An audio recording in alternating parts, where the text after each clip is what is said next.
রাসূলুল্লাহ সাল্লাল্লাহু আলাইহি ওয়াসাল্লাম ইসলাম ধর্ম প্রচার করার সময় বেঈমান কাফেরদের দরবারে যখন দাওয়াত দিতেছিলেন, রাসূলুল্লাহ সাল্লাল্লাহু আলাইহি ওয়াসাল্লাম মক্কার মধ্যে অনেক লাঞ্ছনা অপমান এগুলা কিন্তু সহ্য করতে হয়েছে। রাসূলুল্লাহ সাল্লাল্লাহু আলাইহি ওয়াসাল্লাম মক্কার বেঈমানদেরকে যখন কালেমার দাওয়াত দিতেন, মক্কার বেঈমানেরা এমন ভাবে রাসূলুল্লাহ সাল্লাল্লাহু আলাইহি ওয়াসাল্লামকে আঘাত করত, এমন ভাবে রাসূলুল্লাহ সাল্লাল্লাহু আলাইহি ওয়াসাল্লামকে কষ্ট দিত।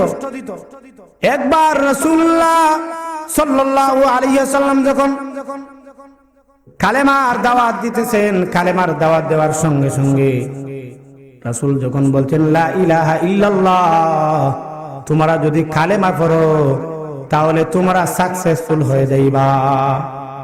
এই কালেমার দাওয়াত যখন দিলেন রাসূলুল্লাহ সাল্লাল্লাহু আলাইহি ওয়াসাল্লাম, সঙ্গে সঙ্গে মক্কার বেঈমান কাফেররা রাসূলুল্লাহ সাল্লাল্লাহু আলাইহি ওয়াসাল্লামকে মারপিট করতে শুরু করেছে।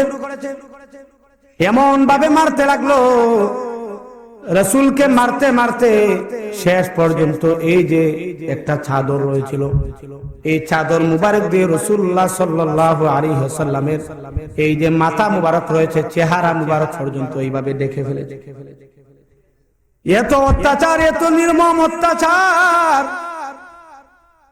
কোন মানুষের পক্ষে, অপর মানুষকে এত অত্যাচার, এত কষ্ট দেন। আরে ভাই, রাসূলকে চাদর ফেসিয়ে এমন ভাবে মুখমণ্ডল সমস্ত ঢেকে ফেলেছে, দুই দিক থেকে এবার টান দিতেছে, টান দিতেছে, যেন বোঝা যায় আমার নবী এই পৃথিবী থেকে বিদায় হয়ে যাবে। এত কষ্ট, এত কষ্ট দিতেছে বেঈমানেরা,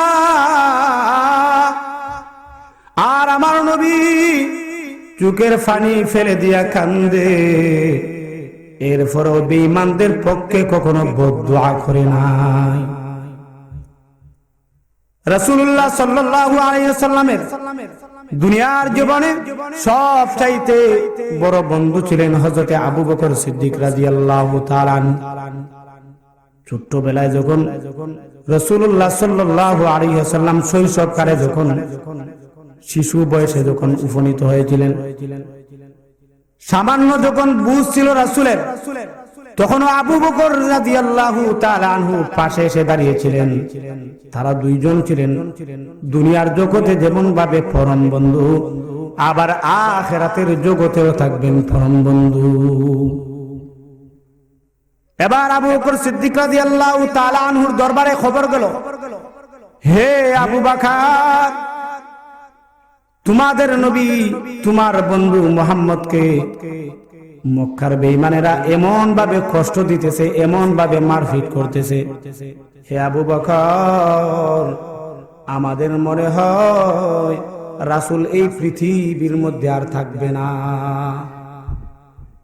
এবার আবু বকর সিদ্দিক রাদিয়াল্লাহু তাআলা আনহু রাসূলুল্লাহ সাল্লাল্লাহু আলাইহি ওয়াসাল্লামের এই কষ্টের মুহূর্তের মধ্যে সঙ্গে সঙ্গে সামনের মধ্যে উপস্থিত। বিপদের সময় আবু বকর সিদ্দিক রাদিয়াল্লাহু তাআলা আনহু রাসূলুল্লাহ সাল্লাল্লাহু আলাইহি ওয়াসাল্লামের সামনের মধ্যে উপস্থিত হয়ে গেছেন।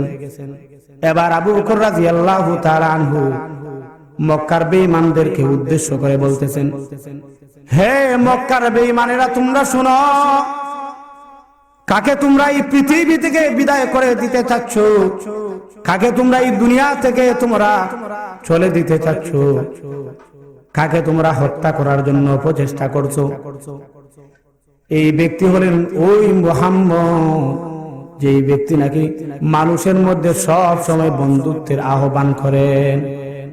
মুহাম্মদ হচ্ছেন সেই ব্যক্তি যেই ব্যক্তি কোনোদিন আত্মীয়তার চিহ্ন করেন না। মুহাম্মদ হচ্ছেন সেই ব্যক্তি যিনি এক আল্লাহ পাক রব্বুল আলামিনের দাওয়াত দেন। আর মুহাম্মদ হচ্ছেন ওই ব্যক্তি যেই ব্যক্তিকে মহান আল্লাহ পাক রব্বুল আলামিন স্বয়ং শেষ নবী এবং শ্রেষ্ঠ নবী হিসাবে আল্লাহ তাআলা পাঠিয়ে দিয়েছেন। যেই মাত্র আবু বকর সিদ্দিক রাদিয়াল্লাহু তাআলা আনহু রাসূলের পক্ষে সাফাই গাইতেছেন, রাসূলুল্লাহ সাল্লাল্লাহু আলাইহি ওয়াসাল্লামের পক্ষে সাফাই গাইতে শুরু হয়েছে। এবার বেঈমানেরা রাসূলুল্লাহ সাল্লাল্লাহু আলাইহি ওয়াসাল্লামকে যে চাদর মুবারক, চাদর দ্বারা মাথাকে এইভাবে ঢেকে দিয়ে দুই দিকে এইভাবে টান দিতেছিল। এবার রাসূলের মাথা মুবারক থেকে এই চাদরটা এনে সবাই বলতেছে এবার আবু বকরকে শাস্তি দেও। আবু বকরও সাহাবী হয়ে গেছে, আবু বকরও বেদিন হয়ে গেছে। কারণ আগে যখন যেই ব্যক্তি মুসলমান হয়ে যাইত ওই ব্যক্তিকে কাফেরদের পরিভাষায় সাহাবী বলা হতো, অর্থাৎ বেদিন। কিন্তু আসলে কি যে ব্যক্তি মুসলমান হয়েছে ওই ব্যক্তি কি বেদিন না দিনদার? কথা বলেন আমার ভাইরা বন্ধুরা। যেই মাত্র আবু বকর সিদ্দিক রাদিয়াল্লাহু তাআলা আনহু রাসূলুল্লাহ সাল্লাল্লাহু আলাইহি ওয়াসাল্লামের পক্ষে, আল্লাহর পক্ষে যেই মাত্র সাফাই গাচ্ছেন, সাফাই গাইতে শুরু হয়ে গেছে। এবার আবু বকরের উপর জুলুম আর নির্যাতন বেঈমানেরা শুরু করতে দেরি করে নাই। এবার ওই চাদর দ্বারা আবু বকর সিদ্দিক রাদিয়াল্লাহু তাআলা আনহু মাথার মধ্যে ফেসিয়ে দিল, আর ফেসিয়ে দিয়ে দুই দিক দিয়ে আবার টানা হেঁচড়া শুরু করেছে। এবার আবু বকরকে এমন ভাবে মারপিট শুরু করে দেওয়া হলো, আবু বকর রাদিয়াল্লাহু তাআলা আনহুকে মারতে মারতে এত কষ্ট, এত নির্যাতন দুনিয়ার বুকে ইতিহাস সাক্ষী। আবু বকর রাদিয়াল্লাহু তাআলা আনহুকে এমন ভাবে নির্যাতন শুরু করে দিয়েছে, এমন ভাবে মারপিট শুরু করে দিয়েছে, বেঈমানেরা হাত দিয়ে প্রহার করতে লাগলো, আবার বাঁশ দিয়ে যা কিছু রয়েছে ওই কিছু দিয়ে এইবার আবু বকরকে মারতে শুরু করছে। আবু বকর রাদিয়াল্লাহু তাআলা আনহু চোখের অশ্রু ফেলে দিয়া কান্দে, কিন্তু এরপরেও বেঈমানদের কোনো মায়া লাগে না, এরপরেও বেঈমানদের কোনো দয়া লাগে না। আবু বকর সিদ্দিক চোখের অশ্রু ফেলে দিয়া কান্দে। আবু বকরের কষ্ট দেখে আমার নবীও কান্দে, আবু বকরের কষ্ট এইগুলা দেখে আমার নবী চোখের পানি ফেলে দিয়া কান্দে। এবার আবু বকর কান্দে, আবু বকরের কান্নাকে শুনে রে ভাই আবু বকরকে মারতে মারতে এমন ভাবে মার শুরু করে দেওয়া হলো আবু বকরের হুঁশ জ্ঞান পর্যন্ত রইল না। এবার আবু বকর রাদিয়াল্লাহু তাআলা আনহু উনার দেহটা মাটির মধ্যে ফেলে দেওয়া হলো। বোঝা যায় আবু বকর এই পৃথিবীর মধ্যে নাই, যেন আবু বকর এই দুনিয়ার মধ্যে নাই। এবার বেঈমানেরা যে যার অবস্থানে চলে গেল। এবার আবু বকরের পরিবার পরিজন এসে আবু বকর রাদিয়াল্লাহু তাআলা আনহুকে উনার বাসার মধ্যে নিয়ে গেল। এবার আবু বকর রাদিয়াল্লাহু তাআলা আনহু উনার যেই মাত্র হুঁশ ফিরে, যেই মাত্র জ্ঞান ফিরে, যেই মাত্র আবু বকর সিদ্দিক রাদিয়াল্লাহু তাআলা আনহু চোখটা খুলেন, চোখটা খোলার সঙ্গে সঙ্গে আবু বকর রাদিয়াল্লাহু তাআলা আনহু এবার ডাক দেয়া বলে, ও আমার সন্তানেরা, ও আমার পরিবার পরিজনেরা, আমার প্রিয় নবী, আমার বন্ধু রাসূল কেমন আছে তোমরা আমাকে একটু বলো। আমার ভাইরা, যতবার আবু বকর সিদ্দিক রাদিয়াল্লাহু তাআলা আনহু উনার জ্ঞান ফিরে, হুঁশ ফিরে, জ্ঞান ফিরতে দেরি, কিন্তু আমার নবী, প্রিয় নবী মুহাম্মদুর রাসূলুল্লাহ কেমন আছে, রাসূলুল্লাহ সাল্লাল্লাহু আলাইহি ওয়াসাল্লাম কেমন আছে, এই কথাটা জিজ্ঞাসা করতে কখনো দেরি করে না। কত মহব্বত, কত ভালোবাসা, কত মহব্বত। আমার ভাইয়েরা, বন্ধুরা, লক্ষ্য করে দেখুন। এবার আবু বকর সিদ্দিক রাদিয়াল্লাহু তাআলা আনহু উনার যে মাত্র জ্ঞান ফিরে, এবার উনার পরিবার পরিজনদেরকে ডাক দেয়া বলে, আমার নবী, আমার বন্ধু, আল্লাহর নবী মুহাম্মদুর রাসূলুল্লাহ কেমন আছে একবার তোমরা আমাকে জানাও। আমার ভাইয়েরা বন্ধুরা লক্ষ্য করে দেখুন, আবু বকর সিদ্দিক রাদিয়াল্লাহু তাআলা আনহু উনি যখন মোটামুটি সুস্থ, তখনও কিন্তু ভালো করে কোমর সোজা করে দাঁড়াতে পারেন নাই। এবার আবু বকর সিদ্দিক ভালো করে কোমর সোজা করে দাঁড়াতে পারেন নাই। এবার আবু বকর সিদ্দিক রাদিয়াল্লাহু তাআলা আনহু ডাক দিয়া বলেন, ও আমার পরিবারের লোকেরা, আমাকে একবার আমার নবীর দরবারে তোমরা নিয়ে চলো, আমার নবীকে আমি একবার দেখতে চাই। যেই মাত্র এই কথা বলেছেন, এবার আবু বকর সিদ্দিক রাদিয়াল্লাহু তাআলা আনহুর পরিবারেরা ডাক দিয়া বলে, হে আবু বকর, আপনি তো এখনো কোমর সোজা করে দাঁড়াতে পারেন নাই, তাহলে কেন বলছেন আপনি নবীর দরবারে যাবেন?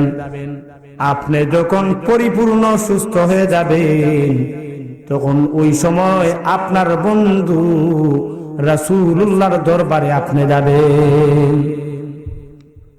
আবু বকর বললেন, যতক্ষণ পর্যন্ত আমি আমার নবীকে এক পলক আমার চক্ষু দ্বারা আমি না দেখব, ততক্ষণ পর্যন্ত আমি আবু বকরের কষ্ট কমবে না, এবং আমি আবু বকরের চক্ষু শীতল হবে না, ঠান্ডা হবে না। বলেন না সুবহানাল্লাহ। এদের কি বলা হয়? সচ্চা মুসলমান, সচ্চা ইমানদার, সত্যিকারের আশিক রাসূল। কথা বলেন ঠিক কিনা? আমার ভাইরা, আজকাল তো আশিক রাসূলের অভাব নাই। বড় কষ্ট লাগে এই কথাগুলো যে বলছি, অনেক কষ্ট নিয়েই বলছি। আমার ভাই, আশিক রাসূলের অভাব নাই। নিজের নেতার জন্য জীবন দিতে পারে, নিজের নেতার জন্য কাফর পরিধান করে রাস্তার মধ্যে ঘুমায়, রাস্তার মধ্যে ঘুমাইয়া আবার মাঝে মাঝে কল্লা তুল্লা চায় পুলিশ আসে। আমার ভাইরা, ওরা নিজের নেতার জন্য জীবন দিতে প্রস্তুত, কিন্তু যখন রাসূল করিম সাল্লাল্লাহু আলাইহি ওয়াসাল্লামের পক্ষে কথা বলার সুযোগ যখন আসে, রাসূলকে নিয়ে যখন কটূক্তি করা হয়, তখন ওই সময় দেখা যায় ওরা কাফর পরিধান করে ওই সময় মাঠে নামে না। কথা বলেন ঠিক কিনা? বুঝে থাকলে বলুন, ওরা কি সত্যিকারের আশিক রাসূল না সত্যিকারের দুগাবাজ? আবার ভাইয়েরা বন্ধুরা লক্ষ্য করে দেখুন, এবার আবু বকর সিদ্দিক রাদিয়াল্লাহু তাআলা আনহু যখন যে মাত্র কোমর সোজা করে দাঁড়াতে পারেন না,